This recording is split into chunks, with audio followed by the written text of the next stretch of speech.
مصرنا الجميلة، لك الله يا مصر، الذي خاطبك الله على لسان سيدنا موسى عليه السلام، وذكرك في قرآنه الكريم 5 مرات صالحين، وأشار إليك أكثر من 30 موضوعا.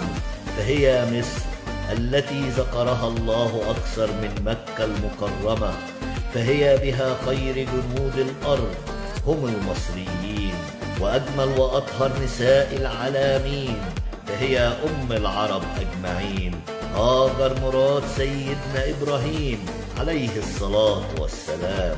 أما المصري الأصيل فيحبها ويحب أرضها وترابها. أما الذين يقولون إنهم مصريين ويسعون فيها خاربين إنهم ليسوا بمصريين. لايكي